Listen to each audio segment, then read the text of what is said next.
What is up, ladies and gentlemen? My name is Lungile, and welcome to the Iron Heart podcast. This podcast used to be called The Blade, so don't be shocked by the new name. We're still doing the same thing. We're still giving you the same value, but we are just different now. So, yeah, welcome to the Iron Heart podcast about filmmaking, marketing, and all things about running a creative business.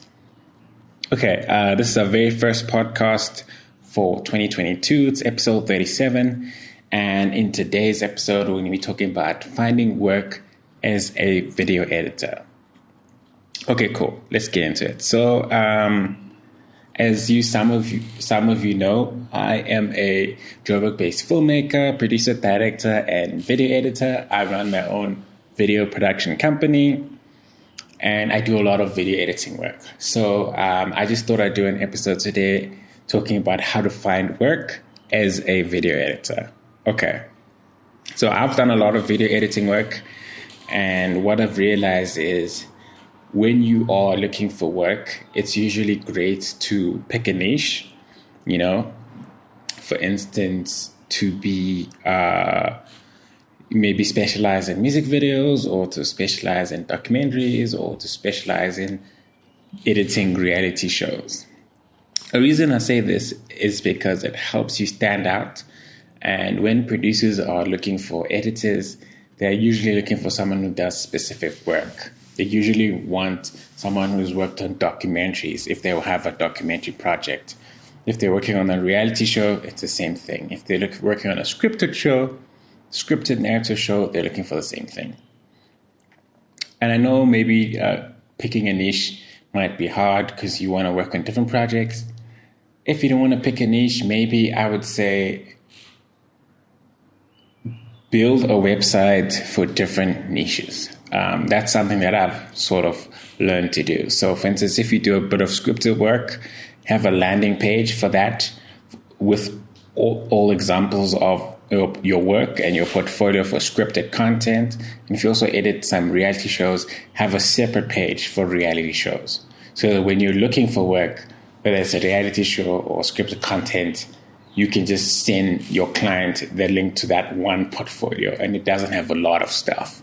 That's what I've done. But I just feel like, yes, obviously you want to take on as many jobs as you want, but maybe separating your work into different pages will help you get ahead better and be more positioned like an expert. For instance, the more work, let's say you do scripted reality show work, and then you also do scripted narrative work, but you end up getting a lot of narrative work, then you can see where the market is going and what type of work you're good at and what type of work is in demand.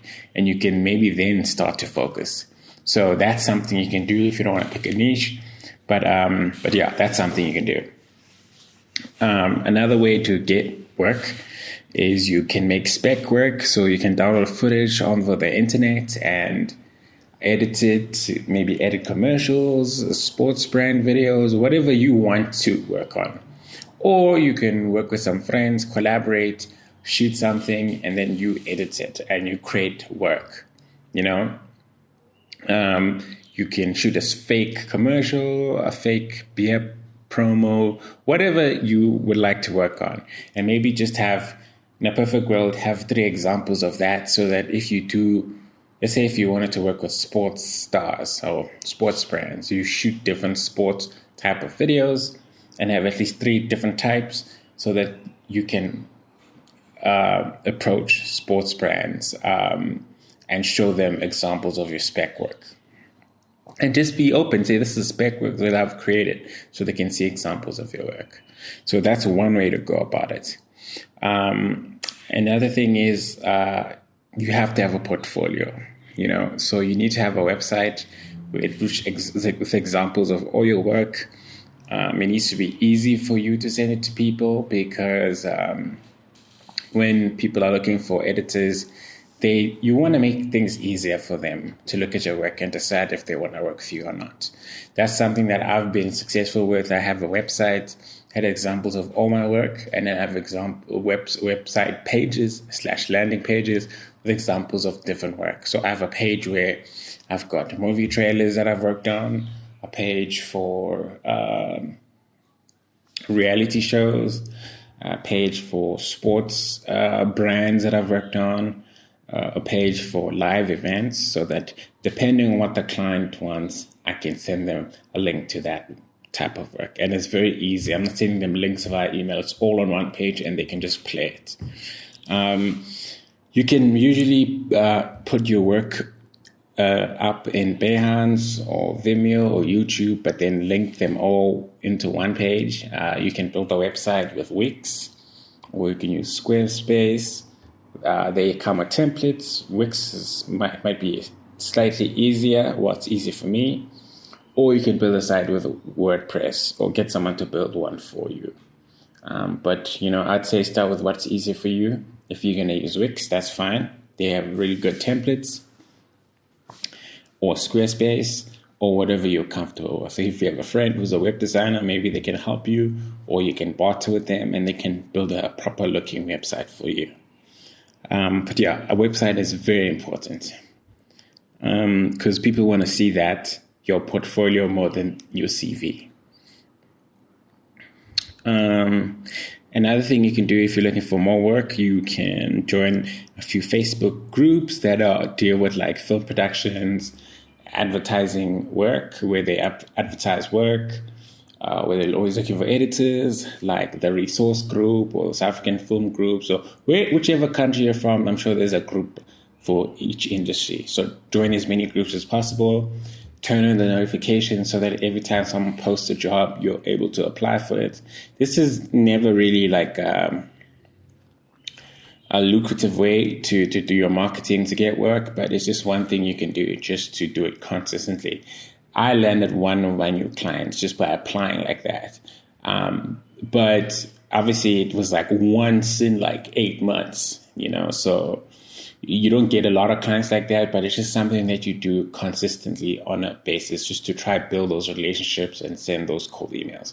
So for instance, my latest client, he posted he's looking for an editor who does video promos, and I sent him my work and my rate, and I said, hey, I'd love to work with you, and he liked my work, and I've been working with him ever since.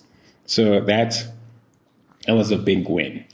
But in the normal, when things are running normally, mostly you don't get a lot of replies. Sometimes it feels like you're wasting your time, but I looked at it as like it's just a way of marketing and putting yourself out there. Don't just do that, do all these different things, create content on social media. Another thing I was talking about, the whole niche thing, if you edited music videos, if you make content talking about music videos, it would put you ahead and people would discover you easier if you made a lot of content about editing music videos, whether it's a podcast or it's videos or you write about it, whatever you're comfortable with. Because as a video editor, you might be a freelancer or might have a business. It doesn't matter. You have to market yourself in order to get new clients, and marketing has to happen all the time. Not seldomly or every once in a while. Your work won't speak for you. Yes, it will, but not that much. I've realized the work is not as important. Marketing yourself and building relationships is much more important. I mean, yes, your work has to be good, obviously.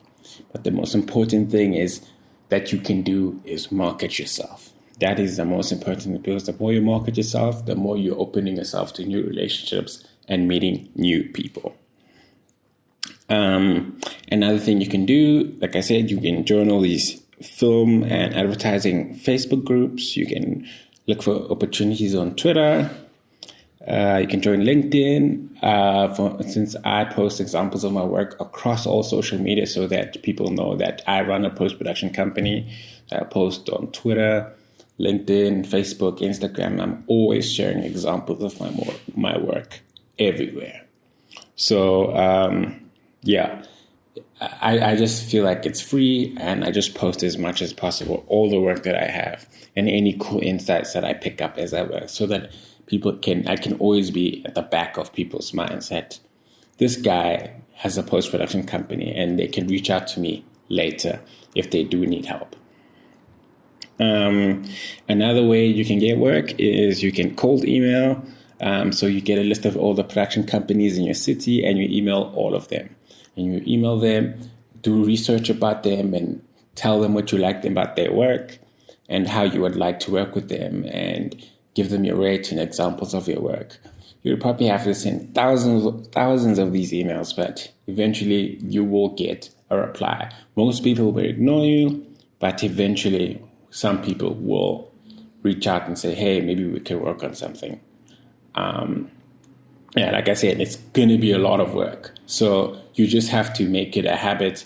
Maybe you tell yourself you're going to research 2 companies a day, find out about them, and then email them, Just do it every day, You don't have to crack your skull. If two companies a day for 365 days, that's almost 700 companies. Eventually, some of them will reach out to you. But that's just something that you have to do because you have to be looking for clients and work on an ongoing basis. Another thing is, like I said, you need to have a show reel. So it's nice to have different show reels where you separate your work. You have your work for reality shows, your work for video shoots, your work for sports brands, just to spice it up, and so that you can be more specific and stand out stronger when you're applying for a certain job. And then you can also have a show reel with all examples of your work, but having it segmented in terms of industries might really, really help you. And the last but not least thing that you can do is you can reach out to past clients. So maybe you can tell yourself every 2 months, you're going to reach out to clients that you haven't spoken to in a while and just reach out and say, hey, how you doing? Hey, I'm pretty free these days. If you need anything, I'd really like to help you with whatever you think you might need, And sometimes maybe you don't just email them or call them, asking them for check on them, see how they are. Send them something that will help them in their business. Talk to them, see how they are, build that relationship. It doesn't have to be fake, but just show them you care, send them links to resources that you think will help them so that you're always in the back of their minds. So those are the things that you need to do if you want to find work as a video editor. It's not easy. It's a long-term thing, and you have to do it on an ongoing basis. As you've seen, if you're probably listening to this on YouTube or listening to this on our podcast, on any podcast platform, this is what I do. I create content to showcase myself, my business, so that I can create connections with audiences and create new leads with new people. So it's a thing that you have to do on an ongoing basis, and it never stops because you might be a freelancer, but you're also a business, so you always have to be marketing. Anyway, if you guys like this video, if you're watching this on YouTube, please like, subscribe, comment, let me know questions, suggestions, anything you'd like to say, like me to talk about in the future. Or if you're listening to this on any podcast platform, on iTunes or Spotify or the likes, please rate us. Maybe also check out our show notes and send us an email. I'd love to hear from you guys. Until next time, guys, my name is Lungile. This is the Iron Heart Podcast. I'll see you guys in the next video. I hope you guys are good and ready for 2022.